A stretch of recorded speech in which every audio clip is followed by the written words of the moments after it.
This episode of The Capsule in Conversation is brought to you by Harrogate Springwater. Famous for its waters since 1571, Harrogate is Britain's premium natural source water.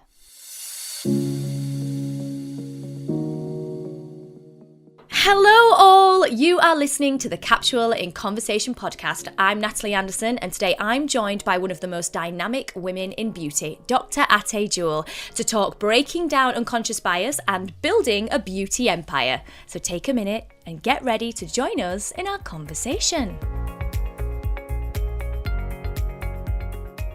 Hello all, thank you so much for being with us. I am thrilled to be joined today by one of the leading voices in beauty, writing across 24 major titles. She was given an honorary doctorate by Solent University for her incredible work in the media space and has since founded both the Ateh Jewel Education Fund and her self-titled beauty line, championing diversity. She is a This Morning favourite, using her voice to push diversity front and centre whilst analysing you via your makeup bag. She is the sensational Dr Ateh Jewel. Hi! Whoop, whoop, whoop! I'm so excited to be here. Thank you. How are you? I'm very well, thank you. It's such a pleasure. And already, I mean, God, guys, the energy that is just coming from this podcast already is amazing. Thank you so much for being with me. Oh, it's such a pleasure, and that's so kind of you. I'm so excited to chat to you. I was bouncing this morning. We've already had a blush chat. We've already had a school chat. We've already had a mum chat, and we haven't even started. I'm ready. Let's do this. Absolutely. Now, I mean, honest to God, I really don't know how we're going to fit everything in, because when I was doing all of my research, I was like, what? How are we going to talk about absolutely everything? You know, going from journalist to producer to director, blogger, I can never say this word, philanthropist. There's just so much. But one thing I think for me that really stood out, if we go right back to the beginning, is your love of learning and education. So if I can start there, I mean, tell me how you actually came to work in the beauty industry, because you did your degree in history at Bristol, didn't you? That's right. I mean, education is everything. My first loves were beauty, history, film, cinema. And, you know, history, everyone always gets like history and beauty. But history is basically the study of who we are as people, of culture, of power, of identity. And you could do that through a prism of politics, economics, religion. And the way I like to study who we are is through beauty, which encompasses all that. You know what I mean? Like, it hits so many touch points of what I love. So after my degree, where I learned about 17th century witchcraft, which is really gender politics. Why are you killing the women? Why are you killing the women? It's like, you're killing the women because they're threatening your patriarchal economic system.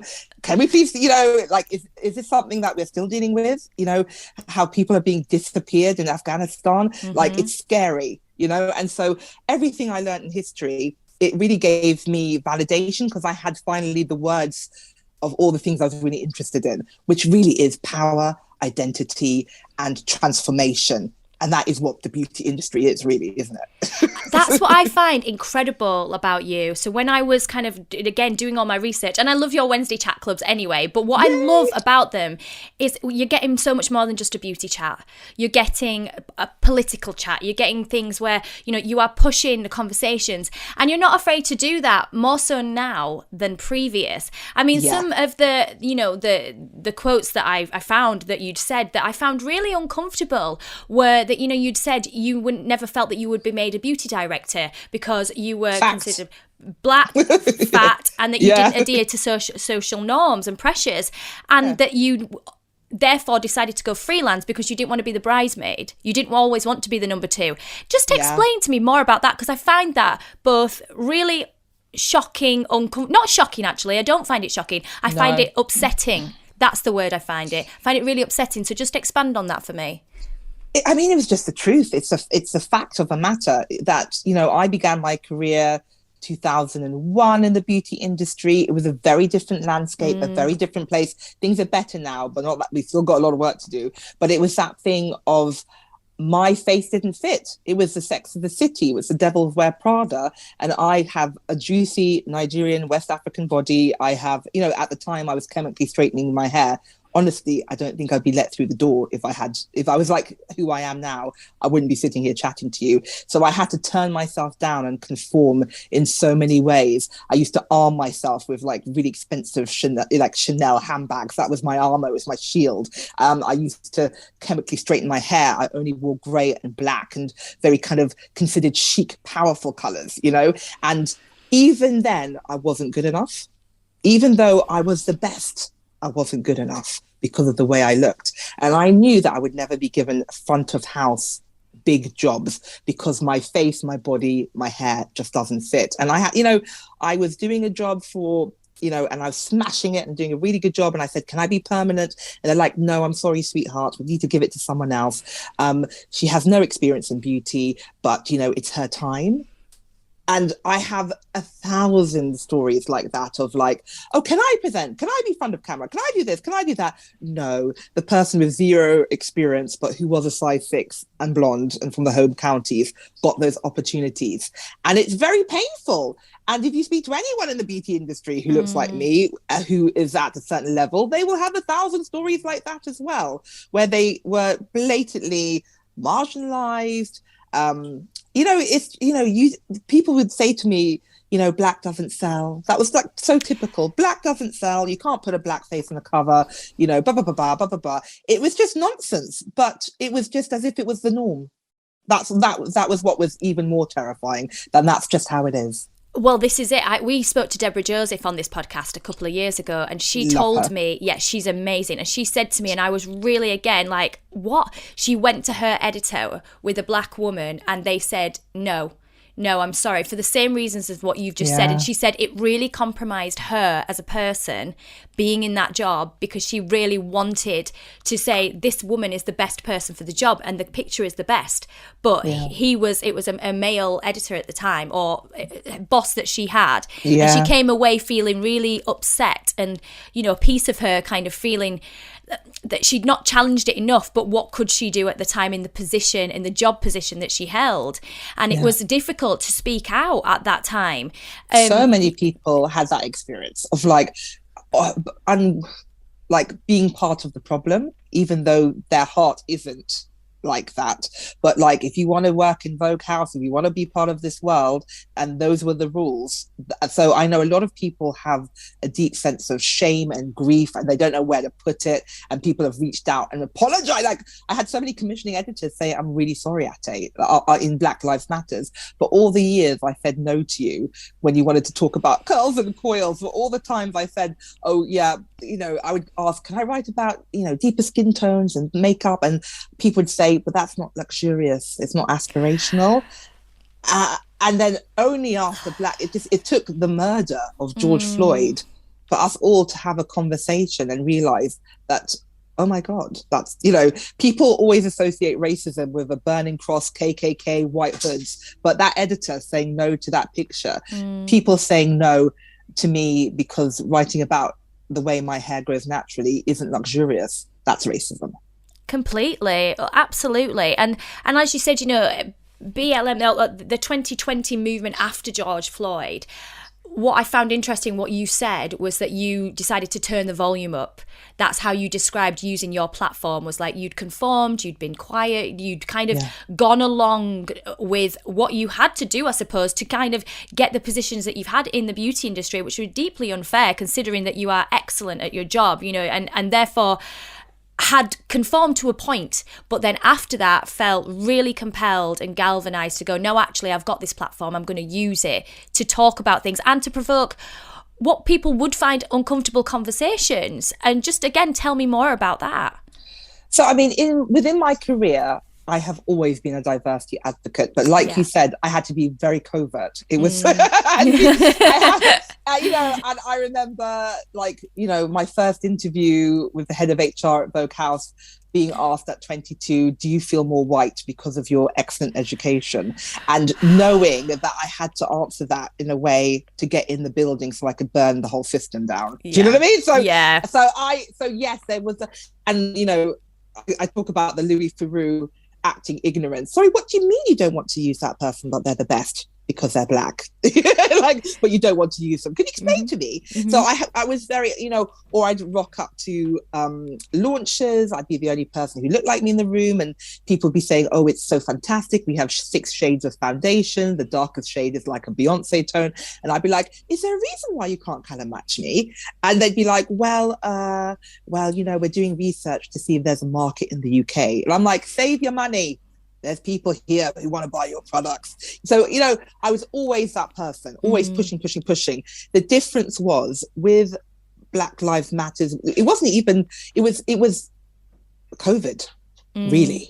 I think COVID is the real instigator of all these cultural revolutions we're going through at the moment. So COVID led to Black Lives Matter. So actually, the fact that we were all sitting inside, we all were reflective, everyone was feeling the low-level pressure of what COVID did to us, where you were feeling watched by your neighbors to see if you had one walk or two. You were being watched. You had that low-level fear that something could kick off at any time, that you could literally kill your grandma because you gave her a hug.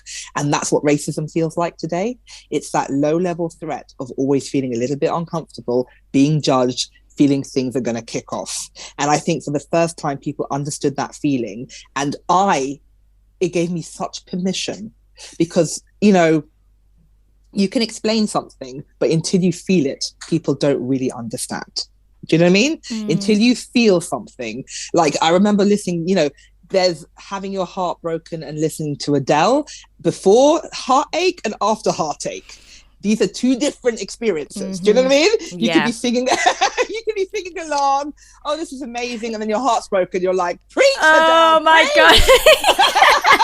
So I felt the whole world was finally listening to Adele after having their heart broken. And it gave me so much permission. And I also thought we were all going to die. I'm not going to lie. In the beginning, I thought this is the end of humanity. And I just had that zero fucks attitude. And I just literally put on a crown, put on bright colors, put on Charlotte Tilbury's Red Carpet Red, because before I was very kind of turned down. I was very kind of neutral. I was very kind of what I perceived as chic. And I was, because, as a historian, the color of power, in the Romans, it was purple. In the medieval times, it was red. Only rich people could wear red. And in the 21st century, the color of power is grey suit. Really? If you think about it, when you look in the house, that's true. Yeah. Look at Parliament. What colour are they all wearing? Yeah, that is so true. When you look back in history, that is true. Yeah. Yeah, and so I've been on Good Morning Britain talking about Harry and Meghan and politics and cultural affairs, and I've had close friends go, "Are you sure you're going to wear the pink tiara? You sure you're going to wear the pink top?" I'm like, who made the rules that I can't be taken seriously? I can't talk about politics, economics, and culture while wearing hot pink. Well, I didn't sign up to that. Do you know what I mean? There's so many subtle, invisible markers of power. And I think part of my work is rewriting what powerful is. And powerful is anything you bloody want it to be. Anything you want it to be. And I think that absolutely comes across, though, Ateh. I think that's what it is. I think you do wear pink. You have your pink posse, a colour that is so synonymous with girliness. And when I say girliness as well, I mean somebody who's kind of frivolous, naive, girlish, kind of coquettish, nothing that's of, like you say, real power. Even when we talk about powerful women, we sometimes always go to the red. The red is passion, the red is this. Whereas pink, that's what I love about you, is you have pink and it's like dopamine, and I love watching you, but then you're so engaging that the things you talk about are so important.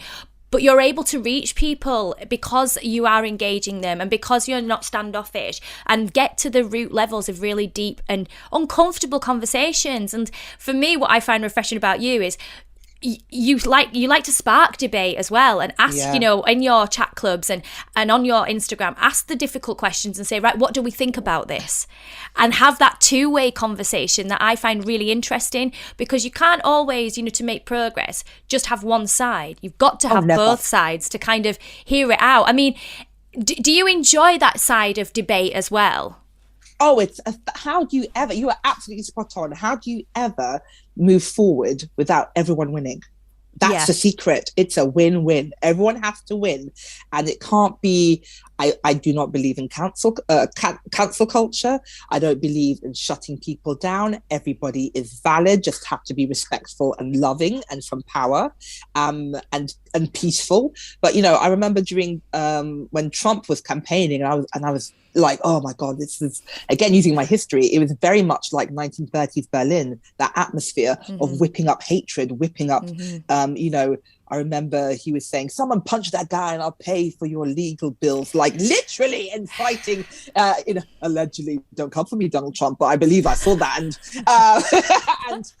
that kind of inciting and that rhetoric of just, Mexicans are rapists and thieves. And it just in the same way, Jewish people in 1930s Germany were like reduced to animals, and like the rodent problem, like nothing changes. That's what history teaches.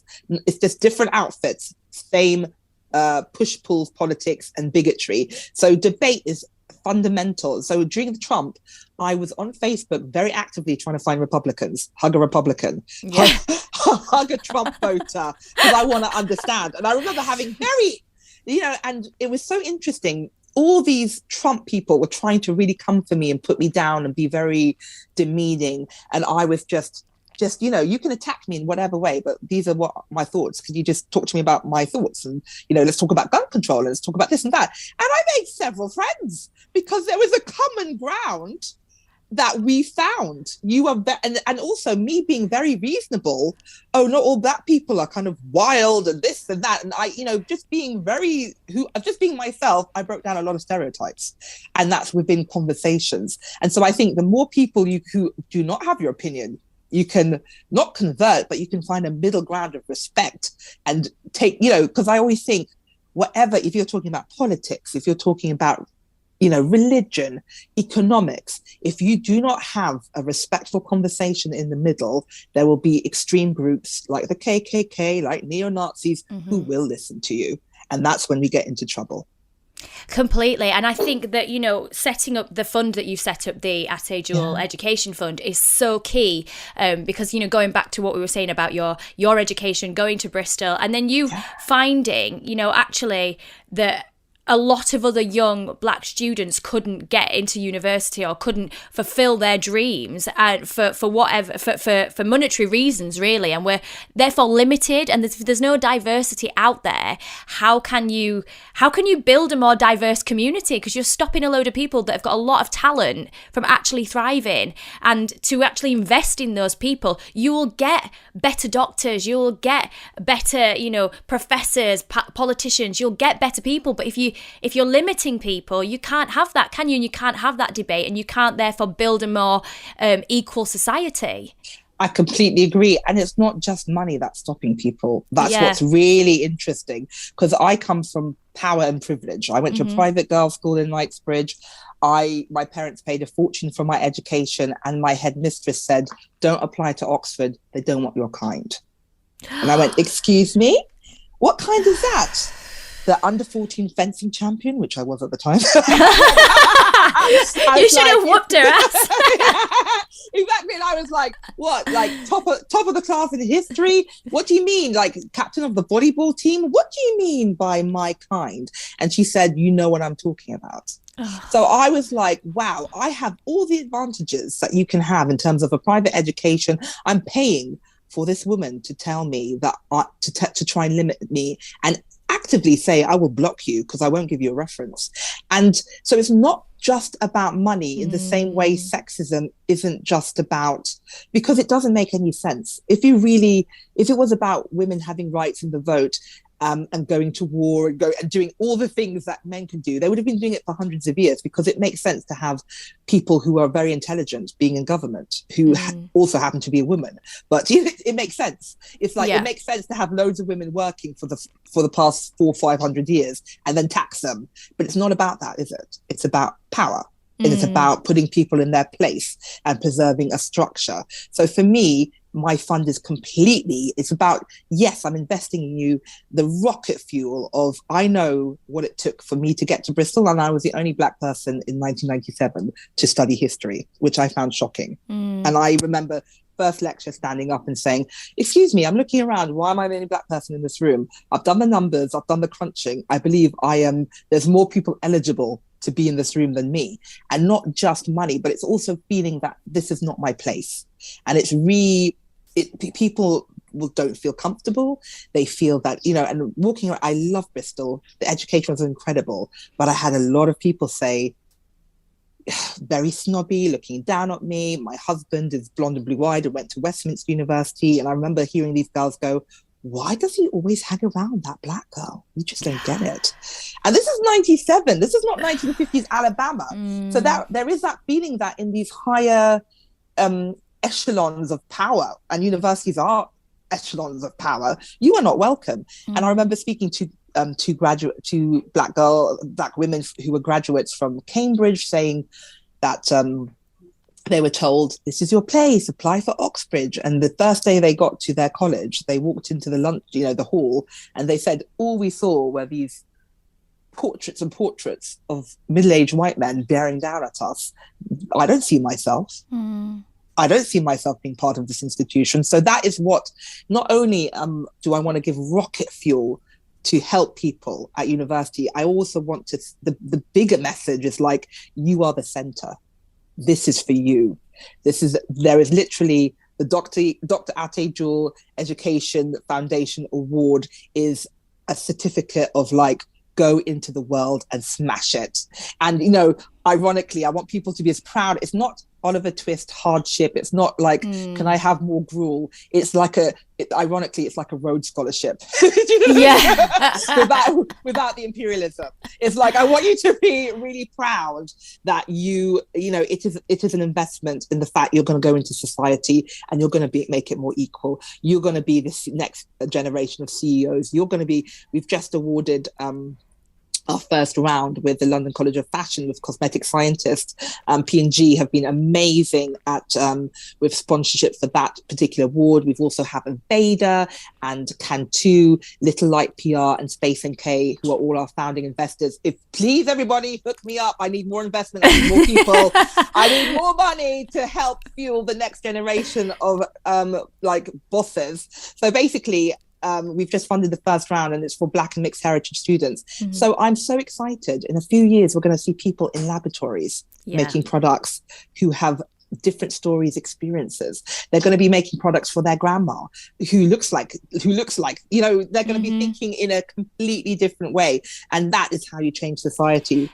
100%, that is how you change it. And that's again what I find so incredibly brilliant about you getting in there and having the attitude that you have of going, I am giving you the tools, and you can see because I'm doing this myself. You're doing it. It's from the horse's mouth. You are active. You're active. You're not just passive. You're so active in there, actually getting in there, having the difficult conversations, asking, why? Why am I not? Why is that person not at the forefront? Why is this? Why? And just constant challenge, which is absolutely what we need. However, challenge in such a way that people can understand rather than feel completely like with their back against the wall, because that's when they get defensive. Whereas the way in which you challenge and make progress and push forward is about, again, that two-way conversation, which, I'm finding amazing just talking to you even now, like the energy that is coming through for me. I'm like, oh my God, yes, I want to do it. I want to change everything. And one of those things that you are doing alongside that is your beauty business, which, you are really passionate about. And as you said, from your lived experience of not having those shades available and thinking, well, why? And now you've gone to really go and kind of make this for yourself and for other people and to speak for other people as well. Tell me more about the development of Ateh Jewel Beauty. Oh, I completely...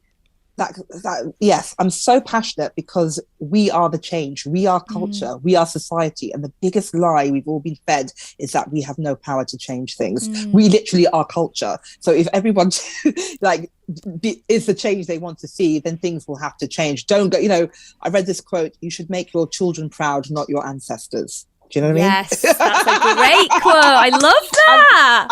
That really fired me up. I want to make my girls proud. Yeah. I don't, my ancestors, yes, but it's about being forward. So it's taken me 4 years, and my goodness, the amount of misogyny and racism to get to this point has been eye-watering, where I've had, people didn't want to work with me because they would say things like, well, You're concentrating on diverse shades. You know, Black people don't have the money to buy at your price point. God. This is like a couple of years ago. I had people say, you know, people with deeper skin tones aren't interested in natural or luxury or ingredients. And I'm like, and someone else said to me, because, you know, I've created 20 shades. I call them the in-between colors. All the people who have been not seen, literally, have been like in between shades, like who have not been seen, who have not been, like, you walk into a beauty hall and that literally is such a political statement. Can you literally see yourself on a shelf? And if you can't, why? Because you're not worth being marketed to. You're not worth the R&D. You're not worth it, the hours that I've taken to make a shade and mix, and not just to put the same old ingredients which makes things look ashy and orange and muddy or too green. And it's taken me 4 years to get here. I'm so proud. And I literally have named them all after people who really inspire me, who I love. I've got 2 shades for my daughters, which is their perfect color, Ola and Adana. I have Lumpita, who I really admire. I've got Viola after Viola Davis. I've got Gary after Plastic Boy. I've got Alison after Alison Hammond, and Rochelle and Maya Jama. It's based on real people, and so people can see themselves, and other people can say, oh, I'm a Maya, oh, I'm an Alison. And that is so validating to me. This is pure beauty activism. I'm making my fantasy foundation, but also I'm making it so I want people to see themselves and to be proud and literally celebrate their melanin. It was always a tag on. You were always I'm always a chestnut or espresso tagged on to the end. And also my shade was always the end of the rainbow, like the end. And I've created shades which are 4 shades darker than me. And there are so many people who have opted out of wearing makeup because they don't want to look clownish or grey or ashy. There's so many people who, I know this isn't my colour, but I've had to mix 4 shades and it's still okay. And there are some incredible ranges. Fenty Beauty, I cried like a baby at her launch, and she said, give me a hug. I was like a proud Nigerian auntie. I was like, I'm so proud. And she literally smashed that old model that Black doesn't sell, blah, blah, blah, blah. People queued around the corner for weeks. And I love my Trini London. There's amazing brands. This is my expression, my love letter. This is also 20 shades where I don't think people have really seen themselves. And so I've got shades for like mixed heritage people, Middle Eastern shades, like deeper skin tones. And I think it's just so exciting. It is about honoring who you are.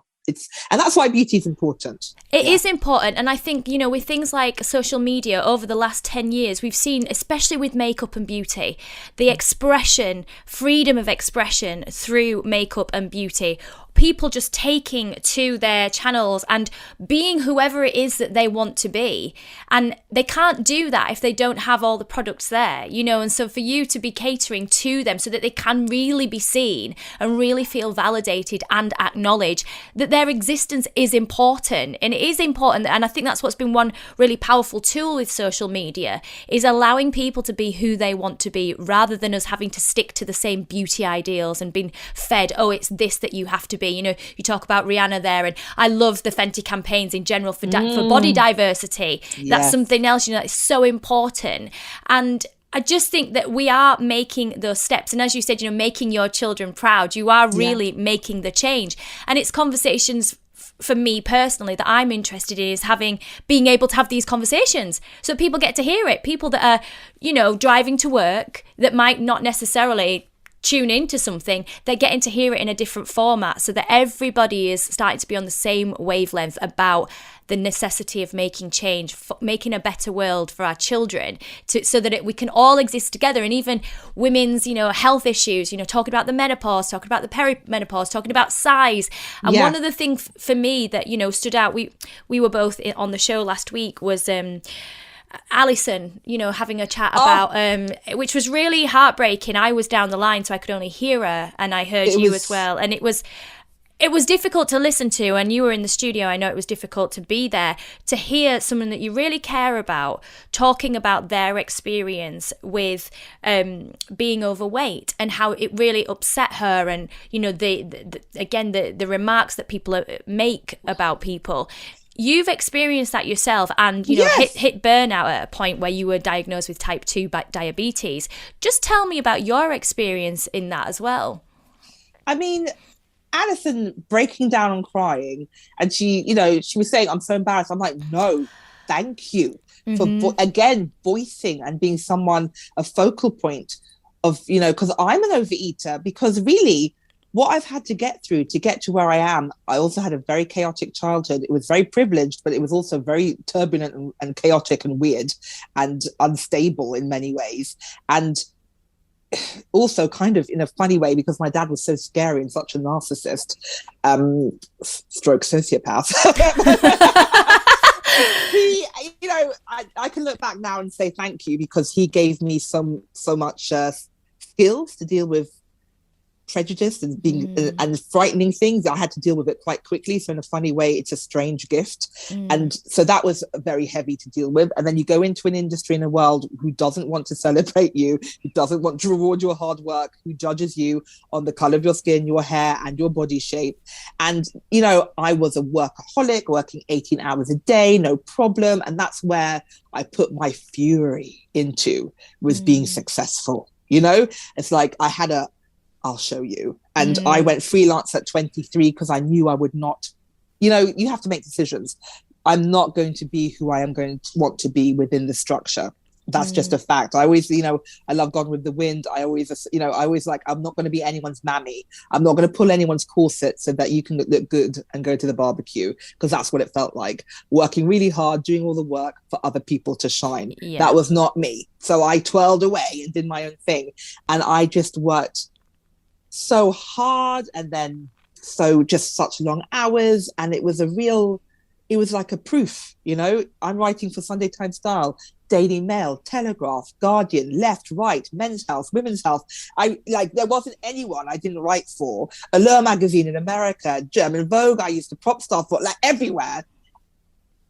Not only to them but to me, to be like, yeah, it's not me, it's you.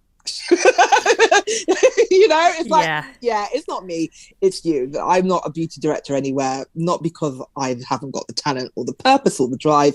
It's like I read another quote saying, you have to make it just ridiculous for people not to hire you. It's embarrassing for not to hire you. It's like, Beyonce, I know you're a great dancer, but Sharon from accounts is going to do the halftime Super Bowl because she's been working really hard at her two-step. Do you know what I mean? Like, you have to make it embarrassing. Yeah, yeah.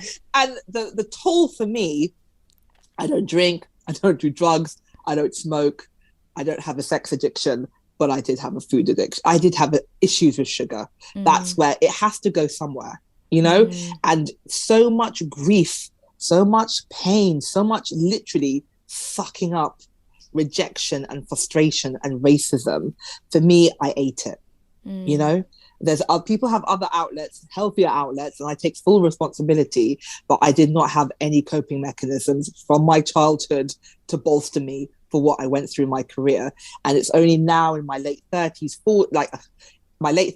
I was diagnosed, and it was a real, again, strange gift, because it was the universe, my body saying, hoo, something's up. Listen.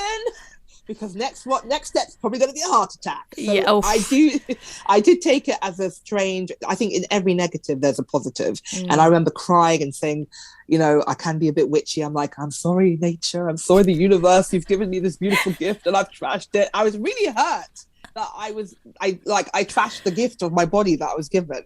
And I just moved to the countryside. I started walking, doing meditation.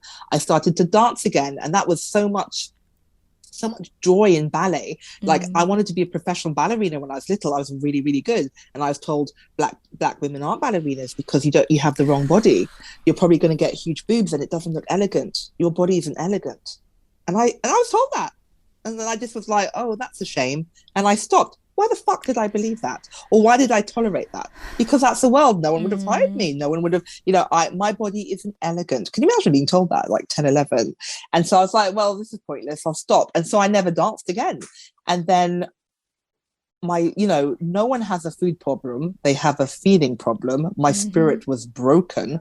And so I had to do all the things to fix my spirit, and dancing was something. I remember I have twin daughters, and that mum life where you're just sitting watching your kids having fun. Yeah. They get to do the stuff. You literally, oh, that's nice. You've got your swimming. Oh, that's nice. You're running around a park on a swing. Oh, that's nice. You're doing ballet. And I remember, which is also, that's another conversation. And I was like, why am I? And they were giggling and twirling and they were having the time of their lives. I'm like, why did I stop twirling? And so I just at 40 started dancing again with my lovely ballet teacher, Cara Scarlett, who is Royal Ballet trained. She broke her spine, ended her career, and she had to learn not only to dance but walk again, and all the worthiness and self-esteem and rebuilding identity. So she is a healer in every sense of the word, and so and created such a lovely safe space. So I danced and I'm doing meditation now. I have such a long way to go to try and heal, and we're at the other end. I had an amazing doctor who told me, you're like a warrior who has been through battles and only now is realizing the effect of all that. And this is the time to lie down and rest. And I think so many people have gone through so many battles in their life, and the problem is you put a little rubber band of alcohol or this or that, or you put so many rubber bands which do not heal you, and actually you need just to stop and rest and take account. And so for me, my body, type 2 diabetes was a result of all that. Yeah. I'll show you, let's do this, let's go. And so fury and anger only takes you so far, and it took me to 38, that rocket fuel. And now it's about love, peace, kindness to yourself, being gentle, with the same passion and drive and energy, but with not the self-harm edge. Do you know what I mean? Yeah, definitely. I do know what you mean. And what the doctor said to you, though, I completely agree with. That warrior kind of mentality, that kind of striving and just wanting to be there and show up. And that takes a lot of energy. It takes a lot of energy. It takes a lot of energy to fight that fight on behalf of other people as well. Yeah. It is draining. And I can completely understand what he said to you. But how now at this point, and I think a lot of women actually, for various reasons, it was a female doctor. There you go. We all do it. It's like she was a lady doctor. Yeah, and so she knew all the crap she had to get through to be where she was. Funnily, that is so true, because I was saying the same thing. We do assume. And literally, I was just thinking then, as women, I think collectively, for various reasons, we do get to a point, like I just turned 40 this year, you're 42 now, and I know that in my late 30s, it was a really hard time.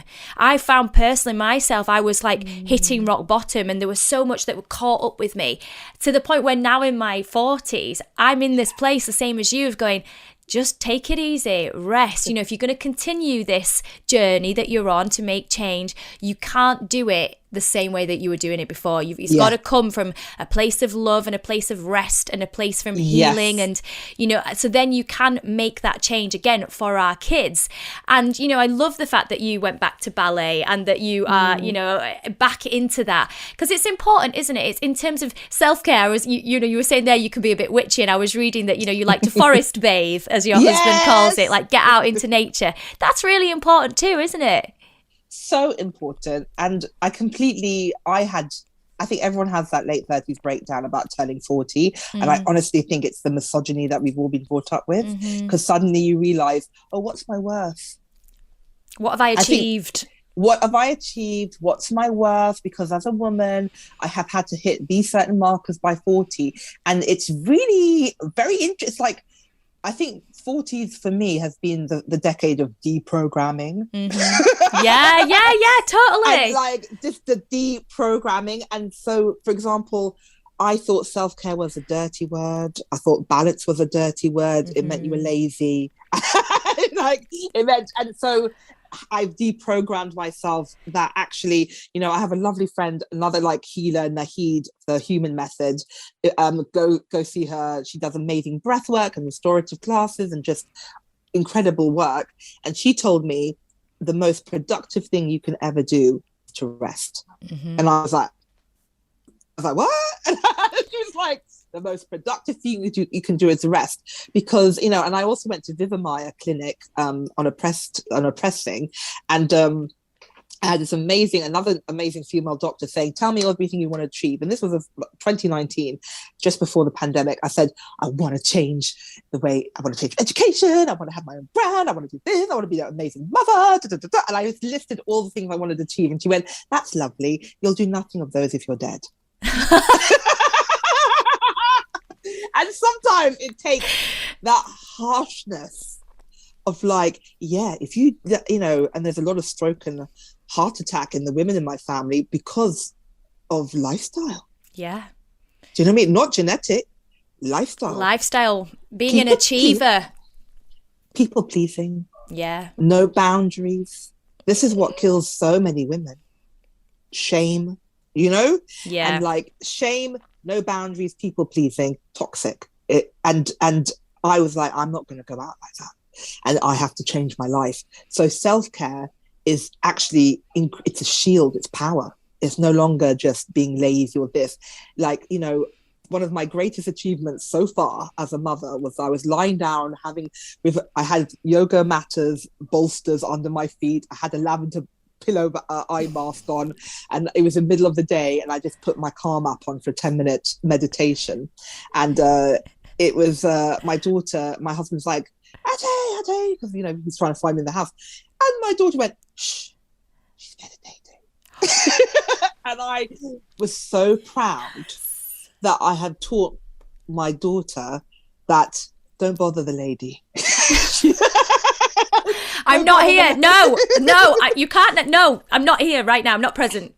That she was protecting my space and informing my husband that I'm taking space for myself. What lesson as a woman am I giving her? You know, that, you know, she's protecting herself. She's having a meditation. It's important. I'm not bothering her asking for a snack because I know that's what I want. So, you know, like she'll be ready in 10 minutes. And I could hear her say that. And it made me so proud that that's a little cycle I broke. That me taking that space means that hopefully she will take space for herself, and she has boundaries and she can take care of herself. And that's okay, because I was never taught that lesson. You know what I mean? Yeah, I do, because teaching kids boundaries is, I learned that lesson quite late on as well, about boundaries, and I was a people pleaser and exhausted myself trying to fulfill everybody's version of me. And I was like, yeah, sister, wife, mother, daughter, everything. And, you know, and it literally, like you say, it got me to a place of such anxiety. And as you rightly said, then that's why that causes the end of so many women, because they're just living on their nerves. And I've been teaching my son about boundaries and about, you know, right, protect your space and don't let people cross them. And I said to him, even if it's me, if you feel like I'm making you uncomfortable, and if you feel like I'm overstepping the mark, you must tell me, because it's really important that as a young man, even, he, you know, I want to raise him where he's aware of all these things and he's emotionally amazing job, because you know what? He has a mother he respects who is teaching him about boundaries, and he is going to be a champion he's going to be a feminist straight up, and he's going to recognize when other people are not respecting boundaries, and you know what I mean? And that is thank you for sending another great person into the world. Well, I think this is the thing that I think we both share, is that wanting to make a change, that genuine change for this next generation of kids and for society. And, you know, I can honestly say that, you know, from when I grew up in the 80s to where we are now, there's so much more work that needs to be done. But changes have been made to a place, you know, where we are starting to progress. in other parts of the world, maybe not so much, but where we are right now, I feel like we're seeing different people, we're seeing validation, we're seeing people being acknowledged that have not been acknowledged before, and it's really important. And I want to continue that. I want that to continue. I don't want to be of a generation where we forget easily what's, a revolution and just forget about it. We want to continue. And just going back to beauty, I want to know as well about some of the women that have been, part of your journey and people that you admire and that you really kind of love working with. Tell me about those women. Oh my God, I've been so lucky. That's what's a beautiful thing about the beauty industry. It's just filled with wise women, like healers and wise women. And there's been so many people who have championed my career. All the people like Beth and Cole, when I first went freelance, and she was like Sunday Times Style, and she was always commissioning me, and that did so much for my confidence and so much for visibility. And like Kathleen Bird-Murray, who I worked with at Tatler, and Carmel Allen, who was the very first person to get me into the beauty industry at InStar magazine, and like Elizabeth Barnett Lawson, who was number 3 at InStyle, and I had my first beauty interview with her where she said Chanel makeup disgust, and I could have cried and hugged her because I had found my people, and she still is a very good friend and a champion, and an ally. And there's just so many people, and my friend Laura Hinton from Little Light PR, who is just throughout Black Lives Matters. She's Irish, has an Irish family, and that injustice, that kind of, she was on fire. It's that empathy, and when people look at her, they assume she's sort of Gwyneth Paltrow, and not realizing that she's had generations of prejudice that her family has dealt with, and she's been an amazing friend and ally to me for over 20 years in the beauty industry. So many people, there's too many, we don't have enough time to name all the people who inspire me, who have just been incredible, like Caroline Hirons and Trini, and just Ruby Hammer, and Millie from the British Beauty Council. There's just too many people to name who have literally, like, I love Vikings, and like, the show Vikings. It really speaks to me. And they have just all been shield maidens. That's the only way I can think. It's just like warrior women who have like protected me with shields, giving me shields of information. Arabella Preston from Rotary London, just doing things that people don't do, like opening their address books and telling you factories, telling you people. People just are so competitive, and like Katie Brindle as well. They just don't do these things, but these women have. And I think they're just vibrating on a very different level and realizing from a patriarchal system that we can deconstruct. It's like, we don't need to play that game where everyone's catty, and even the word catty is offensive, catty and competitive, and all these old stereotypical disgusting words that women were, made to go at each other, to compete for the scraps from the table. And I think there's a whole generation of women in the beauty industry who are recognizing that, and instead we're holding hands and we're rising together.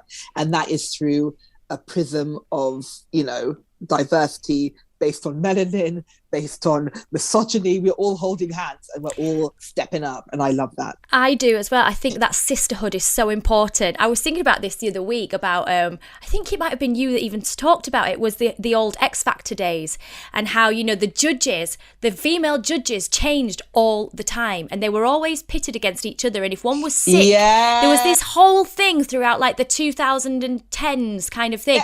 There's always a younger version. Yeah, and I remember saying to my husband, I'd hate to be in that position where, as a woman, you're constantly like on edge and on the back foot and just trying to prove yourself. And there's a man at the top making you feel like, prove yourself, and don't get sick, or there's always somebody there to fill your place. And I don't want to be like a man basher per se. I don't want to sound like that. But that is the system that we are constantly trying to break against, is that in making it a foundation where you do have women sitting on the boards and you do have women making those important decisions. It is so important. And I think that's why this sisterhood, this female energy, it's funny, Sophia Miles on the very first episode of this podcast series said, I can feel the divine feminine energy really rising. And I feel like that's really true. Do you? Definitely. And I mean, like, you know what you were saying, my husband is the biggest feminist. He is raising two warrior women. He is like, he has empowered me so much. He's given me the gifts of power. He is, you know, he hates me saying this, and I can see him walking over there going, don't do it, girl. But like, he is the poster child of white privilege. You know, he went to Westminster, he went to Oxford, then he's 6'2", he's blonde, he's blue-eyed, he's able-bodied, he's heterosexual, he's Christian, he's fertile, he ticks every box of power. Every box. And he's funny and he's a good dancer. He ticks every box of what we perceive to be powerful and desirable. But he is also a feminist. He's also an ally. So we're not bashing men, because we are bashing the system that empowers very wicked behavior and the most misogynistic, disgusting behavior. That some of the things that I have had to face are from women. Yeah. Because they're upholding the system. Yeah. You know, it's like, you know, when you see, you know, the Karens in America calling the police on black people, like that guy who was in Central Park, she was protecting a racist patriarchal system. You know, it's not about gender or this or that. It's about the system which empowers this behavior. And that's what we're dismantling.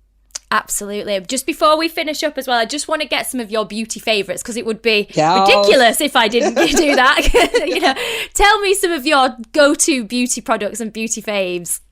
Well, obviously my foundation. So I wear that every day, and I created an Ateh shade, so that's delicious, and my blush. But I love Pat McGrath's eyeshadow palette. Yeah. It's just too delicious. It's expensive, but you know what, Pat? I just curtsy to you because you're a queen. Like, my God.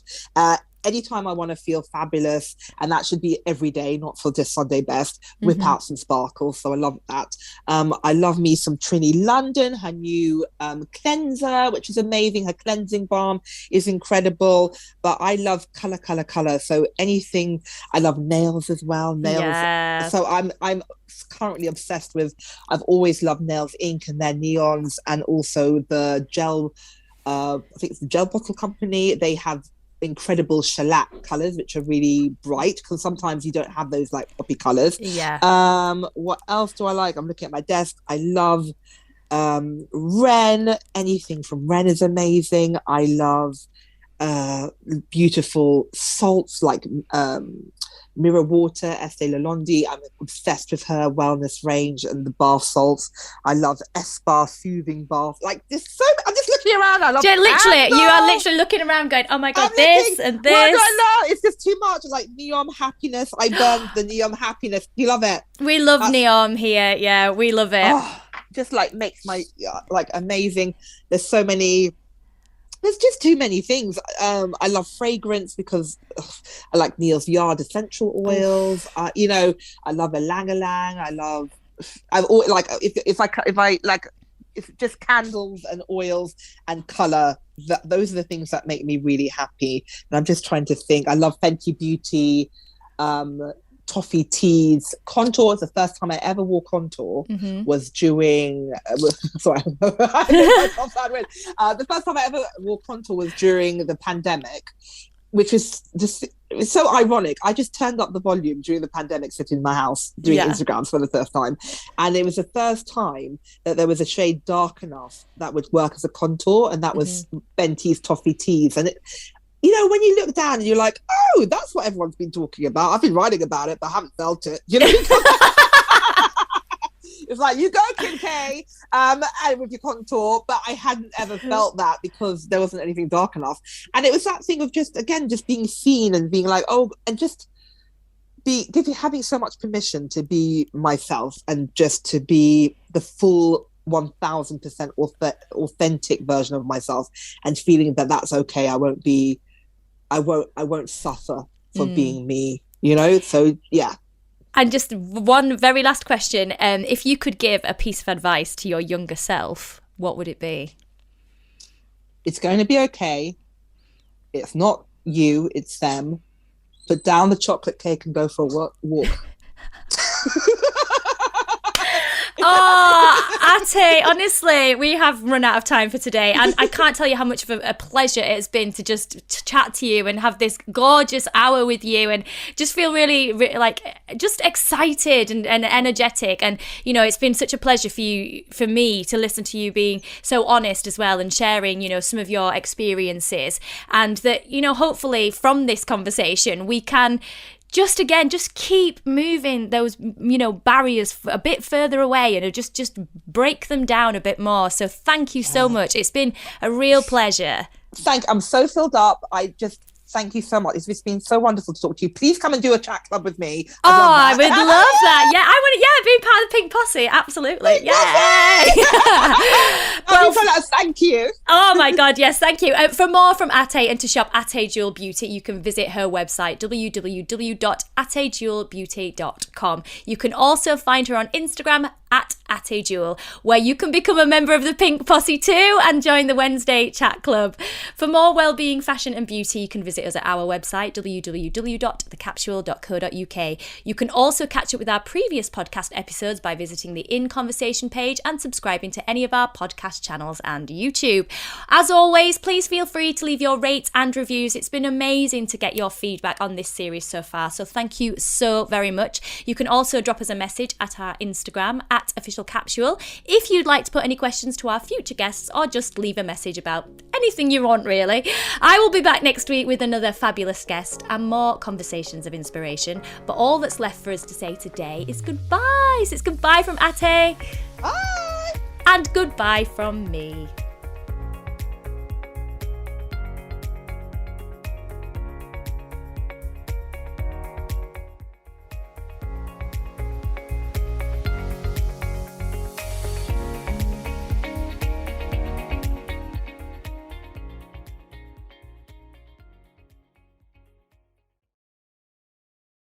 This episode of The Capsule in Conversation was brought to you by Harrogate Spring Water.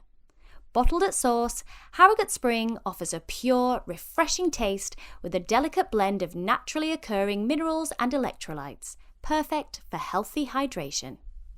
Hydration.